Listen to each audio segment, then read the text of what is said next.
মাথাভাঙ্গা শহর সংলগ্ন হাজরাহাট ২ নং গ্রাম পঞ্চায়েতের পূর্ব খাটেরবাড়ি এলাকায় তৃণমূল পার্টি অফিসে ভাঙচুর করা সহ দলীয় ফ্ল্যাক্স ছিঁড়ে ফেলা ও মমতা বন্দ্যোপাধ্যায়ের ছবি ছিঁড়ে ফেলার ঘটনায় চাঞ্চল্য ছড়িয়ে পড়েছে। পার্টি অফিসের ভেতরের টিভিও ভেঙে ফেলা হয়েছে। এদিন সকালে এ নিয়ে এলাকায় উত্তেজনা ছড়িয়ে পড়ে।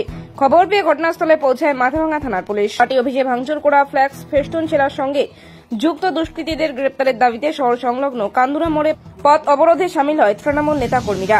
তৃণমূল নেতা হাসান আলী বলেন, দুষ্কৃতীদের গ্রেপ্তার করা না হলে আমরা বৃহত্তর আন্দোলনে সামিল হব। পরিস্থিতি সামাল দিতে বিশাল পুলিশ বাহিনী ঘটনাস্থলে রয়েছে। আমাদের গ্রামকে অশান্ত করার দোকানে টুক করে বসে পড়ে লোকজন যাবে ট্রেন্ডিং করতে আসছে।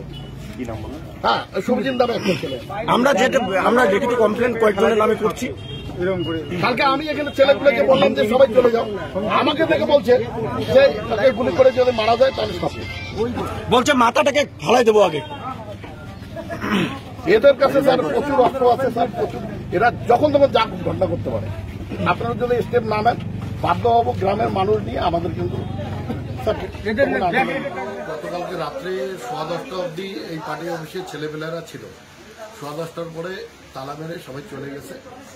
যাওয়ার পরে ভোরবেলা যারা পথ চলতি মানুষ, যারা এই রাস্তা দিয়ে হাঁটাহাঁটি করে, তারা দেখতে পায় মমতা ব্যানার্জির পোস্টার ছেঁড়া, একটা ঝাঁপ ভাঙা, টিভিটা বাইরে পড়ে আছে। তো আমরা পরবর্তীতে এসে দেখলাম সত্যি এটা ভাঙচুর হয়েছে, ঝাঁপগুলো ভেঙে দিয়েছে।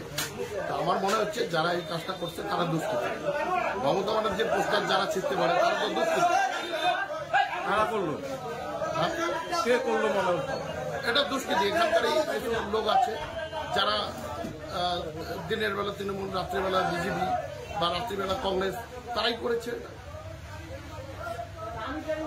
এখানে প্রশাসন আসছে, প্রশাসনকে আমরা বলছি সিসিটিভি আশেপাশে আছে, সেই ফুটেজগুলো সংগ্রহ করে সেই দুষ্কৃতীদের গ্রেপ্তার করতে হবে। না করলে আমরা বৃহত্তর আন্দোলনে যাব। আমরা অলরেডি জেলা সভাপতিকে জানিয়েছি, ব্লক সভাপতিকে জানিয়েছি। আপনার নাম? আমার নাম হাসিম আলী, আমি মাথাভাঙ্গা 1B ব্লক তৃণমূল কংগ্রেসের সহসভাপতি।